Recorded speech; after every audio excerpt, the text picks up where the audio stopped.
G'day friends, welcome back to the channel. My name's Martin and this is my week 7 update of my weight loss journey, if you will.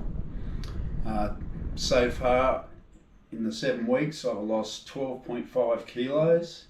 That's just on 27.5 pounds. I've had a few setbacks. I've had the flu. I've had some massive fluctuations up and down, which has been a little bit discouraging. But this week it sort of came together. I'm pretty happy with the result. I'll probably put the weigh-in somewhere around here. Okay, it's weigh-in day.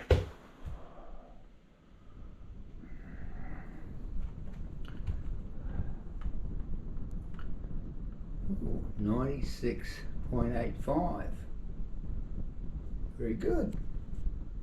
So I'm still on the 5 milligram MOUNJARO, still using the vial and the syringe.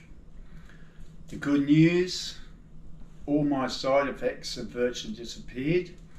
The GI issues I had have resolved themselves. I've got normal bowel movements, there's no drama there. The insomnia has also resolved itself. I'm getting proper sleep. Other improvements have been nocturia, which is getting up during the night to go to the toilet. At one point there, when I was at my heaviest, I was probably getting up 2 or 3 times a night to go to the toilet. You know, getting woken up, having to drag yourself to the toilet. Now 9 times out of 10 I sleep right through. I can wait till the morning. I don't have to get up. So yeah, I'm really impressed with the MOUNJARO. So in non-scale victories, my waist is now down to 41 inches from 50 originally. These pants that I'm wearing, these were really tight. Like I'd have to virtually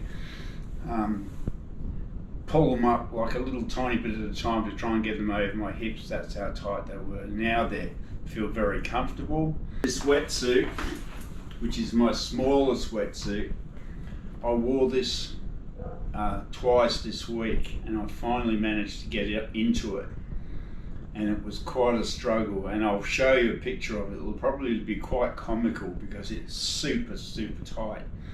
Well, I'm claiming this as a non-scale victory because this wetsuit is so tight.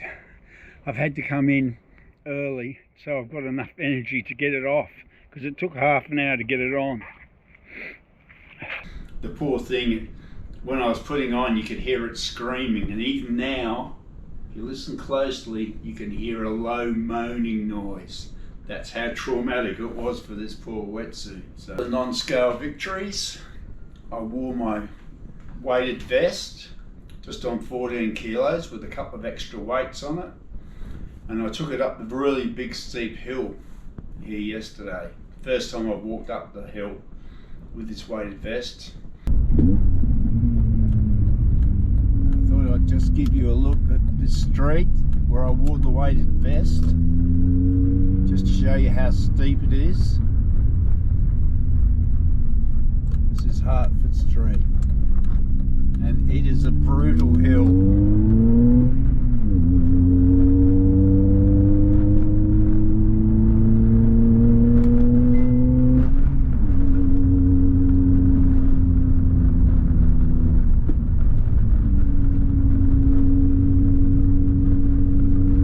It just gets steeper and steeper as you go up.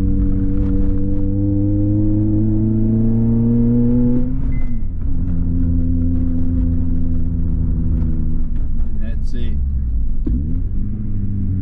took me 6 weeks to conquer that hill initially when I was at my biggest, and I did it just one driveway at a time, and much to my surprise I breezed up it, and my heart rate never went up higher than 111, which is surprising because the first few times I wore that weighted vest, even on the flat, my heart rate was around 135.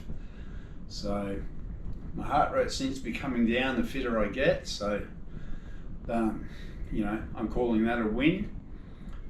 Now, today's story, Tall Tales and True, is not the one I wanted to do. I'll just show you out the window.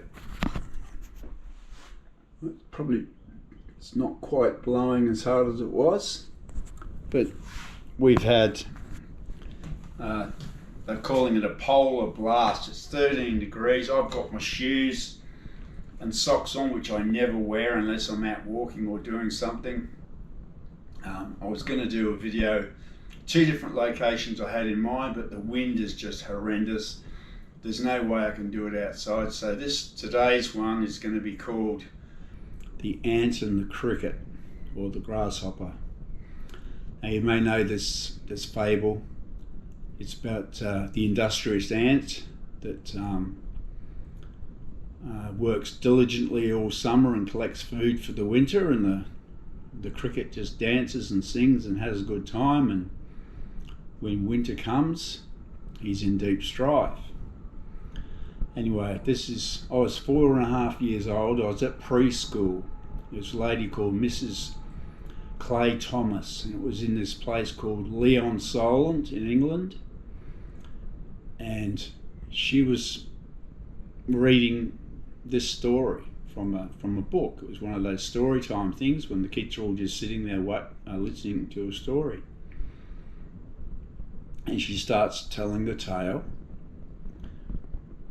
And at one point, when she starts saying about how the grasshopper is just not paying attention and not doing any work, and he's just having a good time, I had this just amazing realization, really disturbing realization at the age of 4.5, that I was the grasshopper.